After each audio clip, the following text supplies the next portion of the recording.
4.7 million Americans cannot pay their mortgages right now. That's 1.5 million more than in 2008. In May, 8.8% of mortgages are in forbearance. 1/3 of the American tenants stopped paying their rent. Millions of Americans unable to pay May's rent and mortgage. Up to 30% of all mortgages will default in biggest wave of delinquencies in history. The mortgage market is on the verge of collapse. The mortgage crisis has begun, with mass foreclosures and mortgage market mayhem. Americans affected by the coronavirus pandemic are struggling to pay their rent when they have lost income. More and more tenants are protesting, paying their rent. Missed rent, in turn, adds up to landlords who can't pay their mortgages or property tax. And then cities and states will struggle to provide the basic services that tax payments fund. Tenants can't pay their rent. Then owners can't pay their bank mortgage. Then the banks collapse. Welcome to the future, folks. And what about the Ponzi scheme that allowed the mortgages to exist at all? A Ponzi scheme with no incoming payments collapses. And that is exactly what is going to happen. But don't worry, the bank executives will be just fine. The economy's dead, and as is standard practice these days, the autopsy report will make no mention of pre-existing conditions or diseases, it will just say corona. In Los Angeles County, they announced tax increases starting June. So a bunch of people lost their jobs, and oh yeah, your taxes have gone up. It is insane that construction workers pay more in taxes than Amazon or Jeff Bezos, who's worth around $130 billion. State and federal government tax everyone at an average rate of 7% on everything. Corporations get their money from the exploitation of the working class labor. Large corporations got their tax breaks even when the economy was booming. Ordinary folks can't get a break even when they can't pay. April and May are pretty irrelevant. The crisis has barely even hit. Just wait and see how those numbers change in the next few months after the real fallout from this crisis hits and after the unemployment money potentially runs out. The first $2.2 trillion bailouts will take us out to about the beginning of summer. Then what? In the coming months, there's going to be a wave of defaults within 6 to 8 months that will make 2009 look like a blip. Skid rows will be created all over America. Even before this crisis, a lot of Americans were living paycheck to paycheck. Some were spending more than half of their take-home on rent alone. Now that they're stuck at home and don't know when they'll get back to work, they've got some tough choices to make. More than 38 Americans have filed for unemployment since mid-March, leading to long lines sneaking into food banks from coast to coast and rent strikes across the country, from New York to Los Angeles. More than 1/5 of Americans said they had little or no confidence they can pay the next month's rent or mortgage on time, a survey found. In April, we witnessed the largest single-month jump that has ever been recorded. Mortgage delinquencies surged by 1.6 million in April, the largest single-month jump in history, according to a report from Black Knight, a mortgage technology and data provider. The data includes both homeowners past due on mortgage payments, which aren't in forbearance, along with those in forbearance plans and who didn't make a mortgage payment in April. At 6.45%, the national delinquency rate nearly doubled from 3.06% in March, the largest single-month increase recorded, and nearly 3 times the prior record for a single month during the height of the financial crisis in late 2008, Black Knight said. Frustrated and struggling Americans took to the street across the country in rent strike as bills come due, and families face hard choices. Many states have suspended evictions or foreclosures during the pandemic. The governor of New York said, "There's a moratorium, you can't evict anybody for 3 months." California and many other states and cities have followed suit, pausing evictions for the next 2 to 3 months. A growing movement is now calling for a rent strike. But after 3 months, in July, the eviction notices are going to come, the homelessness problem is going to rise, and the real economy is going to be sacrificed to the financial sector. The American economy will look pretty much like Greece. It'll be in austerity. There will be people who don't have jobs. They are going to be evicted from their apartment. They will have to run through the savings. They will not be able to pay their credit card debt and other debts. So arrears are going to rise, and the banks will be squeezed. And Trump says the one thing we can't save the people, but we can save the banks. The Federal Reserve has enough money to keep all the banks afloat even if they're not getting the mortgage payments, even if they're not getting the debt collection. And the banks can now make up for the money they're not getting by having a huge new market lending money to private capital and to the large companies to buy out all of these small businesses that are going under. It's a bonanza. And that's what Trump said that'll make the country rich again, meaning the 1%.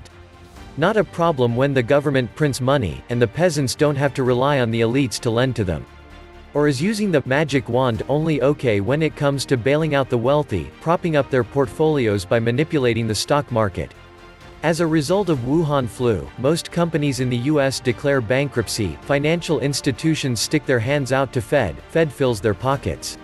Companies borrow from financial institutions, again, lenders on hook for unlimited amounts of money with no fear of risk.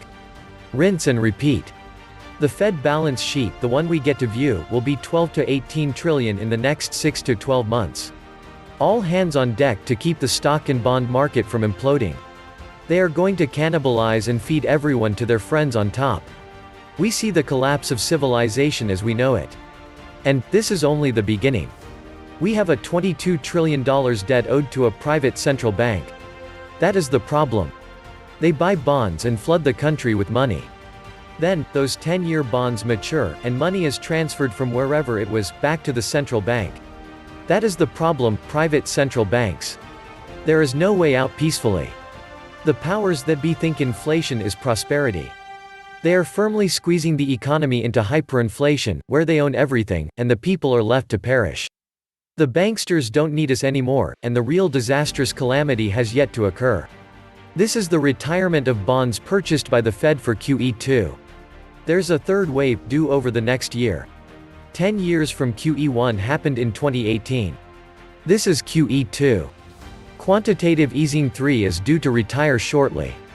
The money supply will be hugely contracted. Money has only served to enslave those who can't create it from nothing. We need a new course, with or without money. Where your inspiration and drive can manifest tangible and beneficial results, everyone has some talent or ability that may or may not be harnessed, because of the question, how well does it pay? It's not human nature to be selfish or greedy. That comes as a result of deprivation or scarcity. Some people may always behave that way, but if there were enough for everyone, that condition would surely subside. It will become our duty to rebuild this great nation. I hope we have the ability and the commitment to make it how the founders desired, with liberty and justice for all. The government causes the problem for the people, then the people go to that same government that caused their plight and expect different results. The government might keep you alive. But only self-sufficiency and your own critical thinking will turn lemons into lemonade. Welcome back to the Atlantis Report. You are here for your daily dose of the truth, the full truth, and nothing but the truth. What is clear is that Americans don't have savings. That most Americans are living paycheck to paycheck. Half of Americans have less than 1 month's savings. Even small business owners and entrepreneurs. We have the lowest minimum wage rate in the world. Things continue to get more and more expensive, yet wages never go up. For decades you lose if you have savings. Cash devalues 2 to 3% per year from inflation pre-corona. The only yield for commoners to keep up was gambling in the stock market. Now that's demolished and pilfered. Rip-off capitalism for the dollar printers and lenders, lending what they print that costs nothing, and theft of time and resources from the serfs. This is feudalism 2.0. The message from state governments to all business owners large and small is, you exist at our pleasure, and we can cancel you in a minute. You will kowtow, or you will not have a business anymore. I believe that was also the arrangement under feudalism. We destroyed that paradigm when this country was founded. Now we have reverted to it. What in God's name happened? 2/3 of landlords are renting rooms or one standalone house. They are not rich. The government is the cancer, no matter the form. Anyone who is a landlord knows the precise point, people dealing directly with people can figure everything out. The Hobbesian view of every man against every man is pure nonsense, as man's default condition is one of mutual cooperation. Of course, bad apples exist, but if Hobbes was right, humans would have gone extinct millennia ago. Government creates the discord, not people entering contractual, voluntary relationships. What we have now is socialism for the corporate welfare bums and debt for the slaves, which doesn't work either. Large businesses own the state. They use it to crush the competition. This means that the banks and government will be the major owners of real estate in this country. The end result is the Fed, a private bank, buys the property for pennies on the dollar. Why is it landlords and lenders who get jacked? Most landlords are just regular businessmen too. And, keep in mind, the landlords will still have to pay the property tax to the group, which is the lion's share of every payment anyway. Landlords will default. How can they pay taxes under such extremities? The government wants to own everything. This is communist. The only ones buying will be banks. In the end, banks will own everything, and everyone else will be a serf, and they will be your lords. The banks get your property, that was the plan, part of the pandemic. The banks bleed you first, then take the property. 30% or more of mortgages could easily be in a state of default by the time this is said and done. Try kicking 1/3 of the country out of their homes. You'll have a population that is no longer fat, happy, and comfortable. That's when you have to worry about the boogaloo. Whatever they do, they will never let the markets clear on their own. Never let anyone go broke again, least of all the banks. Never let the debt Ponzi end. Never let anyone who has been fiscally responsible with their life or business have a shot at succeeding when others less responsible fail. Never let anyone get ahead in society by their own effort and intelligence. Never let consumers decide what they want to buy with their own money, nor producers provide it for them of their own free will. Never let anyone who defers immediate consumption in favor of profligate spending be allowed to gain by their behavior. The sad part is that bankers would rather evict you and have the property vacant and rot than negotiate a much lower rent and forbearance. We did bailouts in 2008 and crossed that moral hazard again when the government and Fed literally handed out $6 trillion and counting this time around. I think only $500 billion went to the plebs. Time for a debt jubilee. Wall Street essentially gets at least once a decade. Now it's the tax slave's turn. I am, like you, fiscally conservative and have virtually no debt, but my sense of fair play says it's time. Time for a debt jubilee and a return to honest money, although I am sure that the debt shackles ain't coming off serfs without a big fight. We live in a system with $10 GPD per every human on the planet, $40 debt per every human, and $200 derivative per every human. It is unsustainable, and now with Wuhan's plague irreversible that we are at the endgame. It may take a decade, but endgame it is. And fine by me, debt should be something you are scared off. At the end of the day, it's mathematics. Usury is exponential, and our world is finite. Why not look at modern-day Russia instead, who is doing quite well after defaulting on its debt? We have an option, either cancel the debt or become debt slaves. The world owes hundreds of trillions of dollars. To who? The system is rigged. Time to change the rules. This coronavirus is the excuse to transition us into a global, communist, totalitarian, satanic, one-world government. The quarantine was the most diabolical event ever perpetrated. Millions of people instantly all out of work for 2 months because of unreliable models, mainstream media, and cabal propaganda. Tragic, so many fell for it. And with so many, it will be nearly impossible to break the spell. This was the Atlantis Report. Please like, share, subscribe. And please take some time to subscribe to my backup channels, I do upload videos there too. You'll find the links in the description box. You will also find a PayPal link if you want to make a donation.